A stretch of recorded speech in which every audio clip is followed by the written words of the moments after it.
जब किसी भी फिल्म की पहली कॉपी अगर हिट होती है ना, तो उसकी लगातार 1, 2 या 3, 4, 5 कॉपियां बनाई जाती हैं। एग्जाम्पल के लिए रेस जब सैफ अली खान के साथ आई थी, अक्षय खन्ना के साथ, जबरदस्त हिट हुई थी, थ्रिलर एक्शन और क्राइम मूवी। इसके बाद रेस 2 आई, उसके बाद सैफ अली खान रहा, लेकिन दूसरा एक्टर चेंज हो गया, उसको रिप्लेस किया जॉन अब्राहम ने। और फिर आती है भाई सदी की सबसे बड़ी फिल्म रेस 3, जिसमें पूरी ही कास्ट नई कर दी जाती है, क्योंकि उनको लगता है कि भाई जब वो फिल्में हिट हुई तो ये भी फिल्में हिट होंगी और गर्दा उड़ाएंगी अलग। भाई ऐसा जब कोई भी फिल्म जब उनकी इनिशियल कॉपी हिट होती है ना, तो उसको एनालाइज करने के लिए ये समझना चाहिए कि उसकी आत्मा क्या थी। जब फिल्म हिट होने के बाद जब आप 1, 2, 3 कॉपी तक बनाते हैं तो उसकी आत्मा मर जाती है तब तक। क्यों? क्योंकि उसमें ओवर बजट आपने कर दिया। जो शूटिंग इंडिया में होती है वो शूटिंग आप विदेश में करना शुरू कर देते हो। जो उसकी मूल आत्मा होती है वो आप कंप्रोमाइज कर देते हो। क्यों? क्योंकि आज स्टार कास्ट बड़े बड़े आ गए हैं, उसके हिसाब से बजट भी आ गया है, क्योंकि पैसे कमी है नहीं जब स्टार बड़ा आएगा तो। इसके बाद शूटिंग सारी विदेश में, तो इसकी मूल आत्मा मर जाती है। लेकिन कांतारा के साथ ऐसा नहीं होता है। कांतारा 2022 में आई थी, जबरदस्त हिट हुई थी। कांतारा 1 का बजट था 16 करोड़ रुपए और वो पूरी फिल्म कमाती है भारत से लेकर विदेशों तक पूरे 400 करोड़ रुपए। और इसी को देखते हुए कांतारा फिल्म पे भारी भरकम बजट लगाया गया है। वो आपको ये ट्रेलर देख के आपको लगा भी होगा। अच्छा, यहाँ पर बजट लगा, बड़े बड़े स्टार कास्ट भी इसमें ऐड ऑन हुए हैं, लेकिन एक चीज है जो इसकी नहीं जाती, वो इसकी मूल आत्मा, वो एज इट इज वही की वही रखी गई है। मतलब अगर किसी कहानी, किसी फिल्म की मूल आत्मा से अगर समझौता हो गया तो वो फिल्म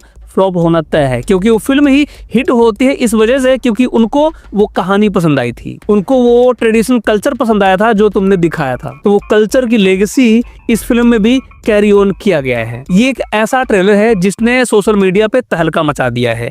क्यों? क्योंकि वो ट्रेलर जबरदस्त है। अब बात आती है, क्या ये कांतारा चैप्टर 1 क्या आपको ट्रेलर्स के थ्रू झकझोर दिया है या पे थोड़ी बहुत कमी रह गई है? आगे इसका डीप रिव्यू करते हैं। सबसे पहले आपको याद दिला दूं कि ये कांतारा चैप्टर 1 ये कोई सीक्वल नहीं है, ये प्रीक्वल है। मतलब जो आपने कांतारा देखी उससे रिलेटेड पहले ही कहानी दिखाई जाएगी। अब वो कहानी भूतकाल के किस सदी में लेके जाती है वो तो ऋषभ शेट्टी ने तय कर रखा है, हमें बस देखना है। जो ट्रेलर देख के मुझे समझ में आता है, ये भूत कोला, देवी शक्ति, उनके पूर्वजों से शुरुआत हुई कहानी पर ये फिल्म फोकस करने वाली है। ट्रेलर में खींच के लेके जाता है भूतकाल में, उस लोक कथा में जहाँ पर इंसान और देवी शक्ति के बीच सिर्फ आस्था ही नहीं है बल्कि जीवन और मरण का सवाल भी है। वो मैं जीवन मरण की बात इसलिए कर रहा हूँ कि ऋषभ शेट्टी को आपने देखा होगा, एक प्रेजेंट काल का और एक दिखा रहा है पास्ट काल का।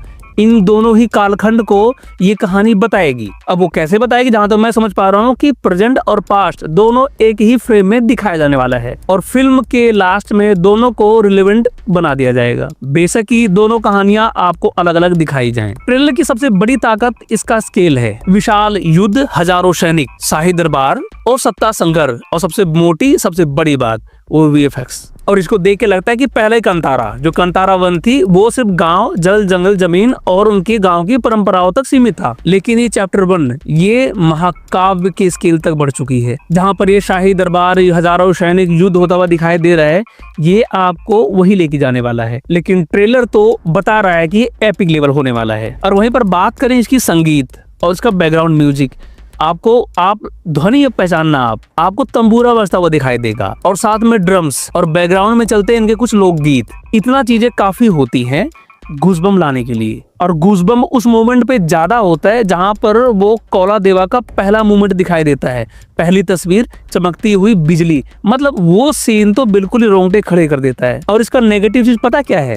दिलजीत दोसांझ की म्यूजिक, गाया हुआ गीत, मतलब कहीं से रिलेटेबल लगता ही नहीं है। कल्चर कहाँ का है, कहानी कहाँ का है, और उसमें पंजाबी सिंगर गाना गा रहा है। भाई ये संदीप रेड्डी वांगा की एनिमल नहीं है जो चल जाएगा। ये एक लोकगीत, एक परंपराओं की कहानी है। इसके लिए दिलजीत दोसांझ जैसे नहीं, कैलाश खेर जैसे सिंगर चाहिए होते हैं। आप अज्यूम करो कैलाश खेर की आवाज, आपको बहुत ही मजा आएगा सुनने में। और ये कमी न जाने क्यों ऋषभ शेट्टी ने किया है, समझ नहीं आता। उसको किसी ने भर दिया होगा कान की भाई बजट तो आ गया बड़ा, एक काम कर बड़ा सिंगर ले ले पंजाब से। कौन है ट्रेंडिंग में? दिलजीत दोसांझ ले ले, उसको कास्ट कर लेते हैं। भाई नहीं समझना चाहिए इस चीज को। ऐसे डिवाइन फिल्मों के लिए कोई डिवाइन सिंगर ही चाहिए होता है, ना कि फोल्क सिंगर। अब बात करते हैं कैरेक्टर के शेड्स की। यहाँ पर ऋषभ शेट्टी 2 शेड में दिखाई दे रहे हैं।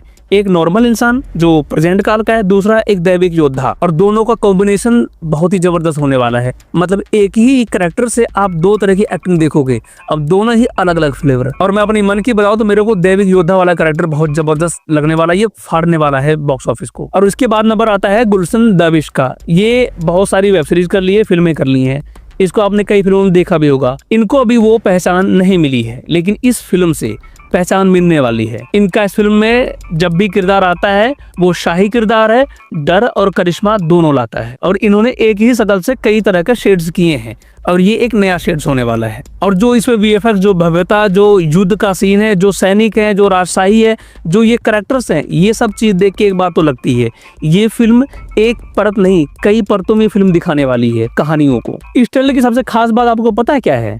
ये वो है कि इसके बड़े स्केल्स, लोक परंपराओं और मिथक की गहराई, और उसके बाद आता है भव्य सिनेमैटिक विजुअल बहुत ही जबरदस्त है, और उसके बाद पावरफुल बैकग्राउंड स्कोर, और उसके बाद नए और पुराने किरदारों को नया कॉम्बिनेशन में पिरोया है, जो बहुत इंटरेस्टिंग चीज है इस ट्रेलर का। और इन सब ने उम्मीदें बढ़ा दी हैं। और इसी के साथ कुछ कमियां भी हैं। वो कमियां ये है कि इस ट्रेलर चैप्टर 1 में वो हुक वाला कोई सीन नहीं है जो चैप्टर 1 में था। इसमें मतलब जैसे कि दैवी का वो डांस, और उसके बाद वो वाह वाला चिल्लाता हुआ नॉइस, ये कॉम्बिनेशन मिसिंग है, जो अगर इसमें डाल दिया होता मजा आ जाता। और ये मैं समझता हूँ कि इस दोनों का होना बहुत जरूरी है इस फिल्म में, क्योंकि पहचान असली यही है, दैविक डांस और वाओ। और एक चीज और जो मैंने नोटिस की है, एडिटिंग ऐसा लगता है कि बहुत जल्दी में किया है, क्योंकि कुछ इमोशनल चीज जो इसमें दिखाए हैं वो इमोशनल लगते नहीं है। इतना जल्दी आता है, इतना जल्दी वो चला जाता है। मतलब कनेक्टिविटी तो होने को मांगता है ना भाई, तो कनेक्टिविटी कैसे आएगी जब तक आप ठहराव नहीं दिखाओगे। लेकिन हाँ, इसमें कोई दो राय नहीं, कांतारा चैप्टर 1 का ट्रेलर बहुत ही जबरदस्त है, इसके साथ भव्य और बहुत ही पावरफुल है। ये फिल्म परंपरा, विरासत, शक्ति की एक गहरी कहानी को लेकर आ रही है, जिसका एज ए ऑडियंस सबको खुले बाहों से इसका वेलकम करना चाहिए। क्योंकि ऐसी एक मूलभूत कहानियां जो गांव की हैं, कस्बों की हैं, ऐसी कहानियां बड़े पर्दे पे नहीं दिखाई जाती। बॉलीवुड की फिल्मों में तो बिल्कुल नहीं, और जब से एनआरआई कल्चर आया है बॉलीवुड में तब से तो बिल्कुल ही नहीं। उससे पहले विरासत जैसी फिल्में देखने को मिल जाती थी, लेकिन अब नहीं। अब बोल दो उनके विरासत जैसी फिल्म बनाने के लिए, समझ नहीं आएगा करना क्या है, क्योंकि उनको पता ही नहीं है ना कि एक गांव में परिवार होता है, परिवार में बाप होता है, बाप का अनुशासन होता है, माँ का संस्कार होता है। ये सब चीज उनको कहाँ मालूम होता है भाई। इनको तो ये होता है कि भाई माँ, अगर पिता शासन दिखा रहा है तो वो जहरीला बाप है। रोक टोक, संस्कार, प्रेम को ये पेरेंटल अब्यूज मानते हैं। तो ऐसी कहानियां बनानी इनके बस की तो है नहीं ना। तो ये एनआरआई कल्चर वाली ही फिल्म बनाएंगे, उसी में खुश रहेंगे फ्लॉप करवा के। खैर, उसको छोड़ो, आते ही ट्रेलर पे। ये ट्रेलर बेसिकली वो आइकॉनिक लगता नहीं जिसकी उम्मीद थी, लेकिन हाँ, क्यूरियोसिटी तो जगा दी है पूरी। दोस्तों, अगर आपने कांतारा चैप्टर 1 का ट्रेलर देखा हो, आपको लगा कैसा, आप बताओ कमेंट बॉक्स में। मेरा ये रिव्यू आपको कैसा लगा ये भी बताओ कमेंट बॉक्स में। मिलते हैं फिर किसी और वीडियो में, तब तक के लिए नमस्कार, जय हिंद, वंदे मातरम।